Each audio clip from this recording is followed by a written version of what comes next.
السلام عليكم ورحمة الله وبركاته ولا الكسر ديات كعصبت هاي channel كي رشك بوي وطوم هاتسنت هاي الداوشة دي إن عوا وحن برشوين الصوماليات إن لو ذاقيا ملو بيكونوا الجهين قصة وباهن إن لو عبرقاته قصة داني وحن كل عدي ودن كسعودة عربية وحن كل عدي نين غير له أو حاسو وقبو يونين مارتا سكابولا waxaad qisadatan ninba wuxuu ku soo safray magaalada Riyadh ee Saudi Arabia safarkiisana wuxuu ahaa damaashaad iyo dalxiis waxayna soo aadeen Yemen bay soo aadeen marka inta u dhaxaysa Yemen iyo Saudiga ninka marka reerka qabay wuxuu ahaa nin xaaskiisa iyo caruurtiisa u saaran dalxiis soo aaday buu ahaa markuu soo baxay magaalada Saudi Arabia oo ka soo tagay inta aan la gaarin Saudiga iyo inta u dhaxaysa Saudi iyo Yemen meel on maarta hood ah baa gaari ugu halaabay ama uu kharaabay shaqeyn waay marka gaari walba soo mara way dhaafayaan gacan buu taagayaa way si gudbayaan wuxuu la kulmay nin dhalinyaro gaar nooc raaxada wata wana ka yimid dhankii maarata Yemen ka yimid ninkii buu istaajiyay xirna waxaan ka caawinay gaariga ma rabaa inaad ciladiisi ii farsamaysid gaariga waa la fiiriyay waxa la yirnaa gaariga waxaan mechanic ahayn ama geerish la geeyay mooyo rajo kala ma lahan ninkii asoo sida u fikirsan waa ninkii iskaabula wuxuu ku yiraahdeen hal arrin baan ku sameeynaya oo fursadaan ku hayaa gaarigan waa ka tagaysaa ana la joogay kayga qaado meesha dootid ama haddaad rabto Yemen talaad ama haddii aad rabto Saudiga laad ninkii arrintii waxa la noqotay lama filaan sababtoo nin maanta ma jira ku aaminay gaarigiisa ku siinayo aad magaaladaada ka aadaysid aad bay wadagtay ninkii aad buu leeyahay inuu maxaa ima taqaanin waxaan ahay gaariga igu aaminaysa wuxuu yiraahday ninkii dhalinyaro ahaa oo naxariista badan wuxuu ku yiraahday haddaba anigu kaaga baan haysanayaa iska baxday waxa dhacday ninkii gaariga ninkii saaxiibkiisa ahaa buu la tagay ninka kale dhalinyaro ahaa gaarigu iska dhex joogay markuu Saudi u tagay habeen buu soo saxday maalin labaad buu ninkii wuxuu ku yiraahday intuu la hadlay yow gaarigan lagu kaxeeyo ama lagu xiriiriyo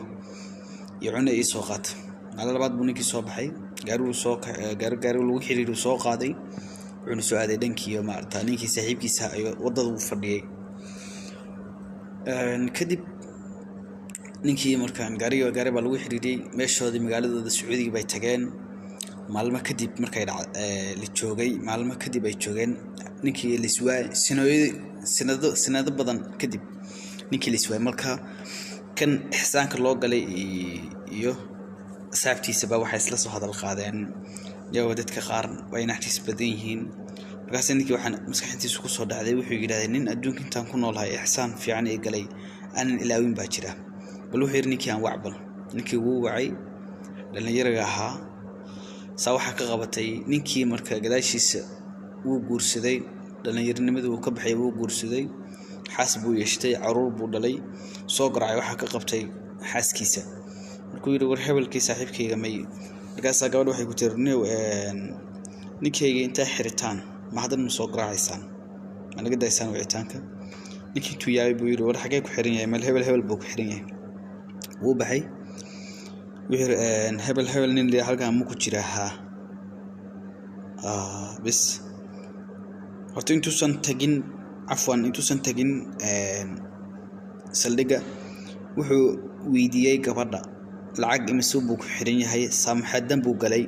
waxay tiri lacag baa loo haystaa lacag baa lagu soo xiray lagu soo eedeeyay in maarta deen baa lagu xiray sida uu gabadhii hadalka markay u sheegtay ninkii uu soo baxay wuxuuna soo aaday dhankiyo intuu lacag yar soo aruuriyay wuxuu soo aaday dhankii ninkii saaxiibkiisa uu ka xiran yahay ninkii meesha saldhigga haysta u yimid wuxuu ku yiraahday hebel nin la yiraahdo halkaan ku xiran yahay waxaad ku tirahdaan lacagtan si ninka lagu sii daayo ha sheegin lacagta qofka bixiyayna ha sheegin ninkii waxay la noqotay arintii lama filwa uu la yaabay iska soo baxay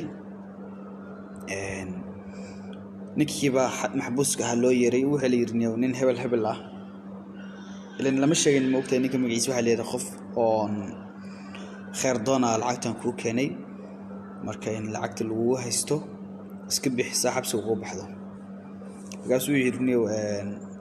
lacagta aniga aan ku xirnahay lacagta la keenay islaamka taa aniga ku xirnahay baa badan hadda imaam facdo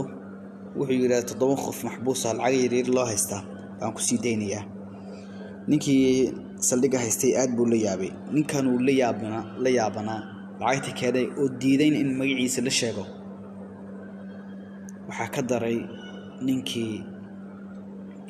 daray ninkii haddana 7 qof ku sii daayay maxbuusku xabsigu ku noqday dhowr maalin kadib waxaa soo wacay haddana gabadhii ninkii la soo wacay wuxuu yiri war hayhe heblaay may ninkii saaxiibkayga ahaa waxay ku tiraadeen inuu wali uu xiran yahay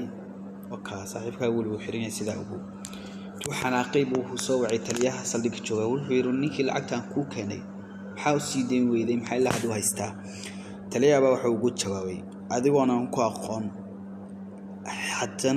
haddana aan kula yaabana tiraahday lacagtan aan ninkan u keenay ha ii sheegin magacayga haddana la yaab kale waxay la noqotay ninkii aad u keentay baa wuxuu sameeyay arin kale lama filaan aan la yaabay oo ah in lacagtii aad u keentay maxbuus kale ku sii daayo xabsigu si ku noqdo markuu wuxuu yiri lacagtii ninkan ku xiran yahay lacagta aad u keentayna islaamka markuu wuxuu yiri hadii aad rabto in ninkan la sii daayo lacag u keen lagu sii daayo ninka wuxuu sameeyay inuu dadka maal qabeenka wax weydiiyo shirkada lacag buu u aruuriyay ninkii sidii adana lacagta u keen sidii lagu sii daayo marka qisada waxaan ku fahmaynaa qof waliba qof abaal u guda in ilaahay adduunka kaga jaaziyo ama aakhira kaga jaaziyo waad ku mahadsantahay haddii aad qisadan ka heshay qisooyinkan oo kale ayaan idin soo gudbinaynaa waxaan si naxariis leh idinka codsanayaa channelka Yarashka Boy haddii aad ku cusub tahay inaad subscribe saarto community like and share waad mahadsantihiin daawashadiina anigana waxay tahay like teen dhiirigelin waad mahadsantihiin daawadayaal